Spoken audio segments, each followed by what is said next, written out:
What's up, y'all? So, you all had a few questions about the video I posted the other day, which is me talking about my first year being a train operator. So this video is going to be dedicated to you all answering those questions. And right now it's smoothie time, so we're going to be making a smoothie and answering your questions. So who is the first person on the list? So the question is from FNIHP30. His question is, can an external candidate apply to be a train operator, or do they have to first perform another job before becoming a train operator? Okay, let's start with that. So I think what you're saying is, do you need experience, or do you have to be in the company? So first off, you don't need any experience to be a train operator or a bus operator. Only thing you have to do is bring yourself, bring your body. You'll get all the training you need in the training facilities, whether it's be a bus training facility or rail training facility. You're gonna get all the training you need. You don't need any experience. So you apply for bus operator, of course, it's gonna say bus operator on the website. To become a trainman, you have to become a flagger. That's essentially what they're hiring you for. Flagger is just another way for trainman or train operator. And I'll explain to you why that's designed like that. A couple times back in the day, CTA tried something where they hired people right off the street and put them in a full-time train operator position. I think it was called, at the time, RTO, Rapid Transit Operator. They hired you right off the street. And I think the last time they did that was back in 2011. By the way, I'm having a banana and mango smoothie. So they hired these people off the street. From what I know, they did it 2 times. The most recent time was back in 2011. And the reason why they don't do that anymore, or the reason why that didn't work out, was for 2 reasons. Number 1 reason is you had people that had already been hired onto the company, and they had been flagging 2, 3, 4, 5 years, and they waiting for their spot to go on to be trainmen or train operators. And here it is, they hired these people off the street and made them full-time permanent train operators. And people like, hey, how y'all gonna do that? You know, like, you kind of let these people cut the line, and you hired them off the street and you gave them a position right away. Here we are. We've been flagging. So you had that going on, which is understandable, because I would say I was flagging for a year. You were flagging for how long? Less than 3 months. So you can imagine how salty I was. Here it is, I done put in 1 cold winter, one hot summer of flagging and carrying my flagging equipment around and working on these tracks.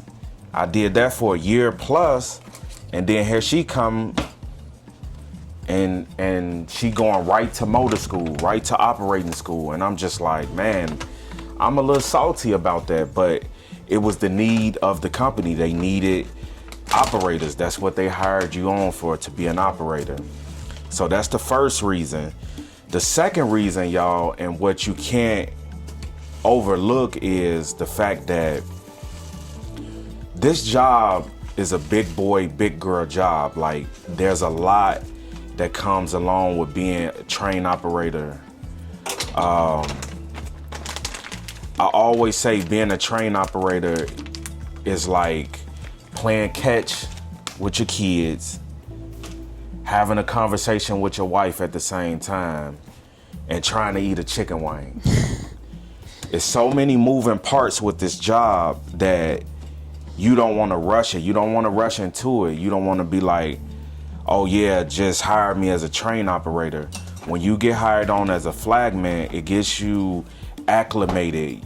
You know, it gets you in tune to what the job is going to be about.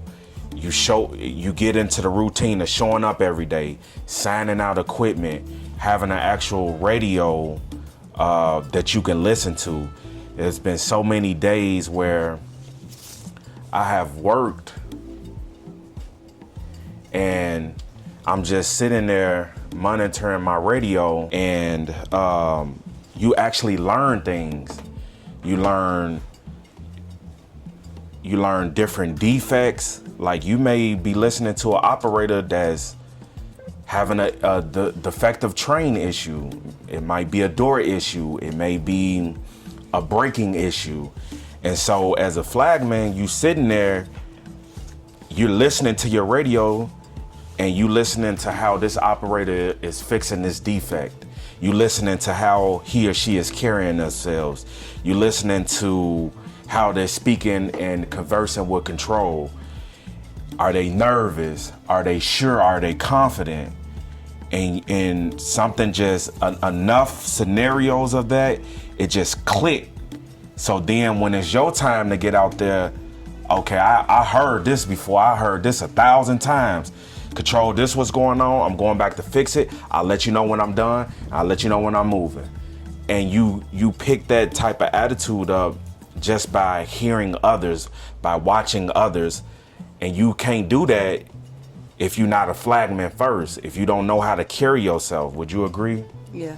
You kind of get that swag. You kind of get that train operator feeling, because you know it's coming. I'm pretty sure it's probably days you wish, or you think back like, I could have flagged a little longer to get my feet wet, right? Especially because, yeah, it's just, I flagged for 2 seconds compared to someone like yourself or anyone that's been a flagger longer than a year. Yeah. You get to really hone in on everything as a flagger. You get to master your signal. So when you are an operator, you're in that motor cab, you can call some shit out like, wait, what are you trying to tell me to do? You want me to proceed or you want me to stop? So it all translates into becoming a train operator and being the best you can as a train operator. Yeah, it's kind of like, it's the story of Karate Kid. Karate Kid and Mr. Miyagi. You sitting there, he telling you to wax on, wax off. And as the Karate Kid, you like, man, this stupid. Why am I waxing on, waxing off? And then, you get frustrated and you like, this ain't, I've been showing up, putting in the work, and this ain't leading to nothing. And then, he push you and you get in your stance and he, show me wax on. And you doing that and now you blocking kicks, you blocking punches. That's the same thing with a flagman. You get used to talking to control. So now when you got this big piece of machine, you got 8 rail cars. Mm-hmm. Think about it, people. You got 8 rail cars full of people. Rush hour. Yeah. These that you got to take through the subway. You got to take this train through the subway. And the people on the train, they don't know what's going on. Only thing they know is, man, move this train so I can get home. That's all they care about. Literally. They don't know nothing about no signals, green over red. They don't know nothing about no door issue that you got going on. Man, move this train. That's it. That's the name of the game. So if you and so this leads into my second point. When they start hiring people off the street and just making them train operators, because on average, to train to be a train operator can take anywhere from, I want to say, 3 to 4 months at the longest. 4 months if you're on the blue line. That still wasn't enough for them, because what was happening was these people were getting so overwhelmed. They would come up against these problems out there being a new operator, and they was leaving equipment. They was leaving the train. Really? Yeah. Imagine you knew you a rookie. You don't even know how to talk to control. You shaking. You don't even control. I think it's a door problem or something. My door's not closing. I don't know what to do, control. Yeah. These people were literally leaving. They was leaving their train at Clark and Lake. Supervisor had to go get the train and operate the train to the terminal. That's what was going on. Wow. Those people. So imagine if they hired you off the street, they pretty much fast tracked you, you know. Right. But imagine if you didn't have that 2 to 3 months to even get acclimated from being a flagman to knowing your route, knowing your just a different footprint, you know, like, because when you flagging, you know, you learn your route. You know, this is Damon, Milwaukee. This is Western Milwaukee. Okay, I done flagged at Damon, Milwaukee 1,000 times, so I know this area. I know, you know. For me, I was out of Forest Park, so I would always flag at Racine or Clark and Lake was my spot that I was always flagging at. So I knew Clark and Lake. I knew those contractors. I knew what to expect. And because I was starting to become one of the more seniority flagmen at the job site, I was the one I was calling in like, hey, control, we need access to the right of way. Yeah, that too, you brought up a good point. So when you first start off as a flagman, you're the lowest man on the totem pole as a flagger. The more that you start to get seniority, the more responsibility you get. Because think about it, you might come in, you a flagman, but it might be 10 people ahead of you in your terminal.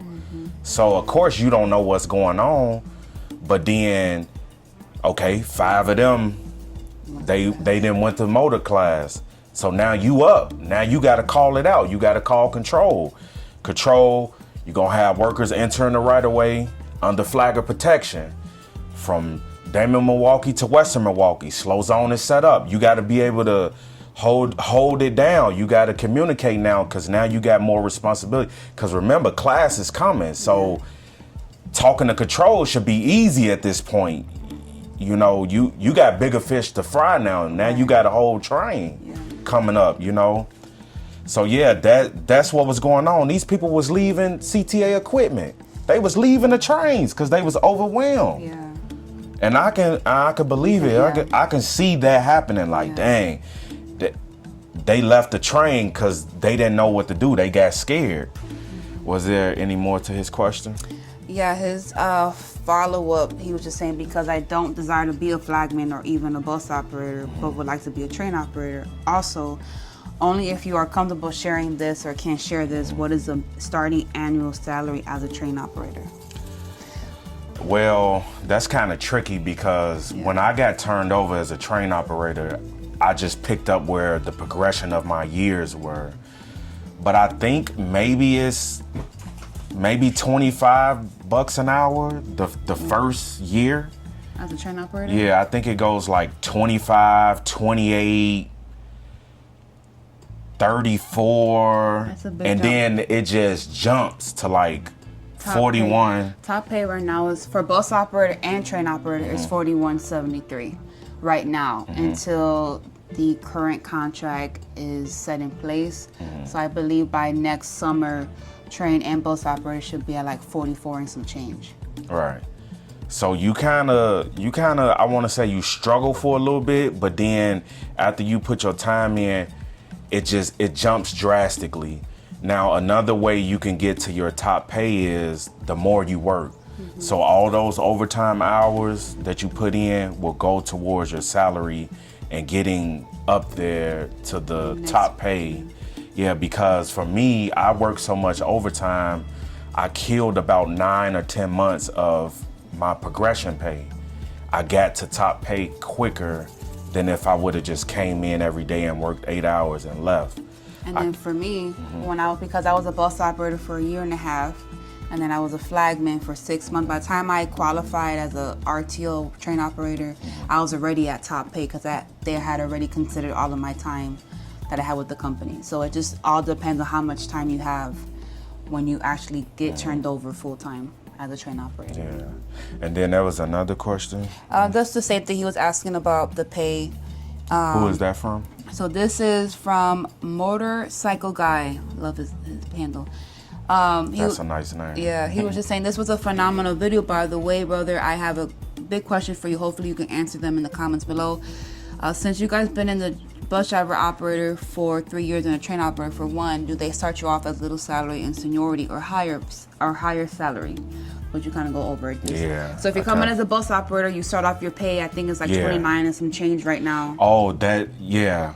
So for bus operator, if you look on the website, they killed some of the progression. I think they killed the first year.